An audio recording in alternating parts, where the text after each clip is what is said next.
Salam sejahtera untuk kita semua. Perkenalkan saya Twin Situmorang. Saya mahasiswa STM Riau, kelas 8 reguler malam.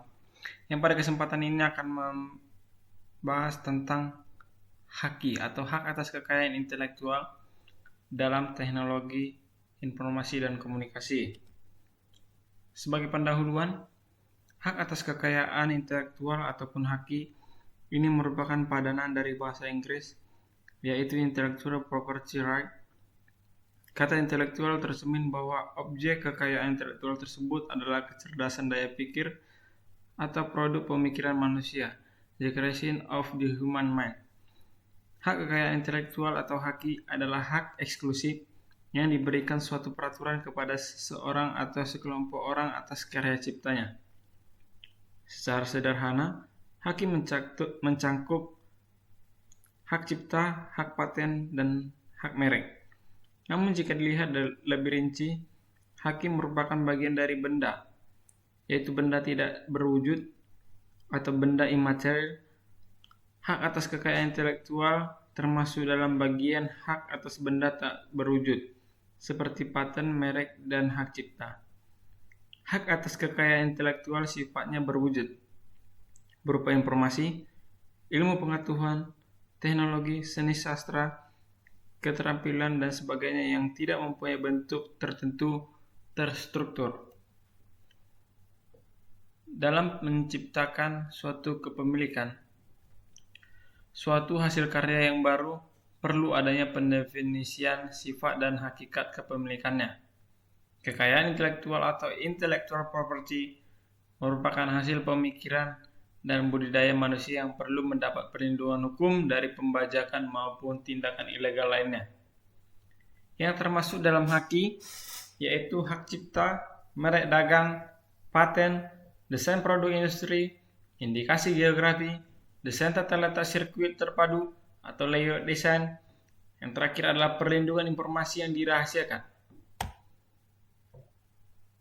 Bentuk-bentuk ciptaan yang dilindungi oleh Undang-Undang Hak Cipta.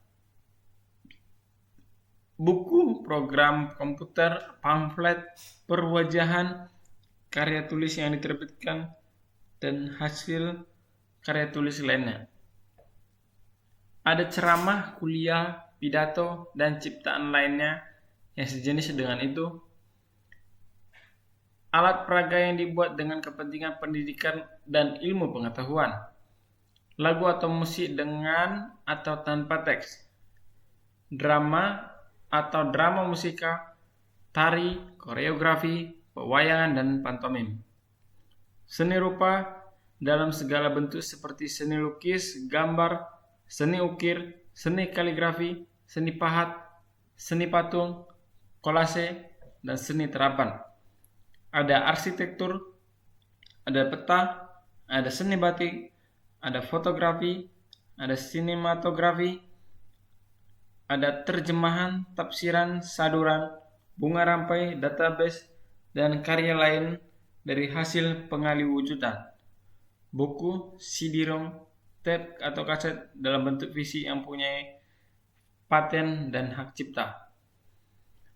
Hak cipta perangkat lunak. Perangkat lunak dan komputer tidak dapat dipisahkan karena komputer akan bekerja apabila ada perangkat lunak yang ditulis oleh seorang pemrograman atau programmer. Menciptakan perangkat lunak bukan merupakan pekerjaan yang mudah karena banyak sekali aturan-aturan dan kemampuan intelektual yang dibutuhkan dari seorang analisis sistem atau pemrograman. Oleh karena itulah, dengan berlakunya Undang-Undang Hak Cipta, hasil kerja seorang analisis sistem dan pemrograman dapat dilindungi. Undang-Undang Hak Cipta. Undang-undang yang melindungi hak cipta seseorang adalah Undang-Undang Nomor 19 Tahun 2002 yang terdiri atas 15 bab dan 78 pasal. Pada pasal 2 ayat 1, hak cipta merupakan hak eksklusif bagi pencipta atau pemegang hak cipta untuk mengumumkan atau memperbanyak ciptaannya yang timbul secara otomatis setelah suatu ciptaan dilahirkan tanpa mengurangi pembatasan menurut peraturan perundang-undangan yang berlaku. Pada pasal 49 ayat 1, pelaku memiliki hak eksklusif untuk memberikan izin atau melarang pihak lain tanpa persetujuannya membuat, memperbanyak, atau menyiarkan rekaman suara dan atau gambar pertunjukannya. Pada ayat kedua, produsen rekaman suara memiliki hak eksklusif untuk memberikan izin atau melarang pihak lain yang tanpa persetujuannya memperbanyak dan atau menyewakan karya rekaman suara atau rekaman bunyi. Pada pasal 72 ayat 1, barang siapa dengan sengaja dan tanpa hak melakukan perbuatan sebagaimana dimaksud dalam pasal 2 ayat 1 atau pasal 49 ayat 1 dan ayat 2 dipidana dengan pidana penjara masing-masing paling singkat 1 bulan dan atau denda paling sedikit 1 juta rupiah atau pidana penjara paling lama 7 tahun dan atau denda paling banyak sebesar 5 miliar rupiah.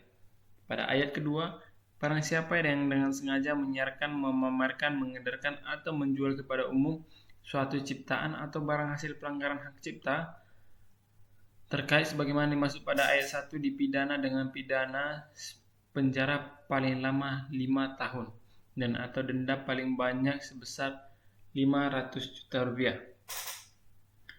Pada ayat ketiga, barang siapa dengan sengaja dan tanpa hak memperbanyak penggunaan atau kepentingan komersial suatu program komputer dipidana dengan pidana penjara paling lama 5 tahun dan atau denda paling banyak sebesar 5 miliar rupiah. Teknologi informasi adalah berbagai macam hal dan kemampuan yang digunakan dalam pembentukan, penyimpanan, dan penyebaran informasi. Dengan kata lain, teknologi informasi adalah hasil rekayasa manusia terhadap proses penyampaian informasi dari pengirim ke penerima sehingga informasi lebih cepat, lebih luas, dan lebih lama penyimpanannya. Lalu apa hubungannya haki dengan teknologi informasi? Hak kekayaan intelektual dalam teknologi informasi tidak dapat lepas dari haki tentang perangkat lunak. Di Indonesia, haki perangkat lunak atau dikenal haki PR termasuk kategori hak cipta ataupun copyright. Berdasarkan ketentuan penggunaannya, perangkat lunak dapat dibagi menjadi 8 kategori berikut, yaitu perangkat lunak komersil, perangkat lunak berpemilik, perangkat lunak semi bebas, public domain, freeware, server, general public license atau GPL, dan yang terakhir biasa disebut dengan open source. Sanksi hukum pelanggaran haki dalam teknologi informasi sebagai berikut. Pasal 27 Undang-Undang ITE tahun 2008. Setiap orang dengan sengaja dan tanpa hak mendistribusikan dan atau mentransmisikan dan atau membuat dapat diaksesnya informasi elektronik dan atau dokumen elektronik yang memiliki muatan yang melanggar kesusilaan, ancaman pidana pada pasal 45 ayat 1 KUHP pidana penjara paling lama 6 tahun dan atau denda paling banyak sebesar 1 miliar rupiah. Diatur pula dalam KUHP pasal 282 mengenai kejahatan terhadap kesusilaan. Pasal 28 Undang-Undang ITE tahun 2008, setiap orang yang sengaja tanpa hak menyebarkan dengan bohong atau misalkan yang mengakibatkan kerugian konsumen dalam transaksi elektronik.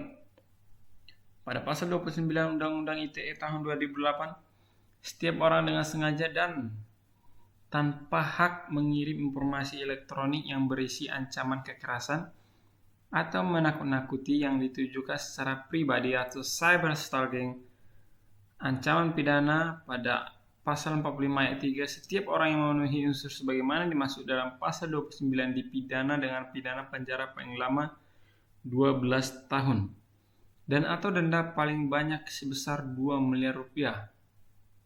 Pada pasal 30 Undang-Undang ITE tahun 2008 ayat 3, setiap orang yang sengaja dan tanpa hak atau melawan hukum mengakses komputer dan atau sistem elektronik dengan cara apapun dengan melanggar, menerobos, melampaui, atau menjebol sistem pengamanan yang biasa kita kenal dengan hacking, illegal access, ancaman pidana pasal 46 ayat 3, setiap orang yang memenuhi unsur sebagaimana dimaksud dengan pasal 30 ayat 3 dipidana dengan pidana penjara paling lama 8 tahun dan atau denda paling banyak 800 juta rupiah.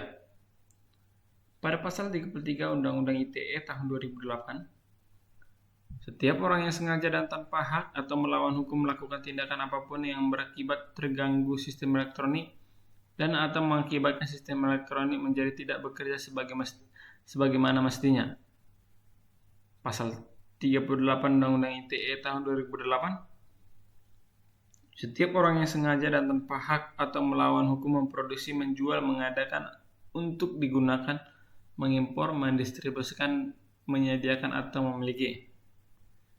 Pasal 35 Undang-Undang ITE tahun 2008. Setiap orang dengan sengaja dan tanpa hak atau melawan hukum melakukan manipulasi, penciptaan, perubahan, penghilangan, pengrusakan informasi elektronik dan atau dokumen elektronik dengan tujuan agar informasi elektronik dan atau dokumen elektronik tersebut seolah-olah data yang otentik atau biasa disebut phishing atau penipuan situs. Kesimpulan yang dapat kita dapat adalah, sesuai pembahasan di atas, dapat disimpulkan bahwa haki sangat berhubungan erat dengan teknologi informasi, terutama pada perangkat lunaknya. Seperti yang kita ketahui bahwa haki memiliki peraturan perundang-undangan yang berlaku dan memiliki sanksi buat para pelanggarnya. Selain itu, untuk mendapatkan haki atau hak kekayaan intelektual, ada beberapa syarat yang harus dipenuhi agar bisa memiliki sertifikat. Dan sesuai pada nilai-nilai yang melekat pada haki, bagi setiap pemilik sertifikat, haki mempunyai hak yang bisa menguntungkan bagi diri mereka. Sekian dari saya, terima kasih.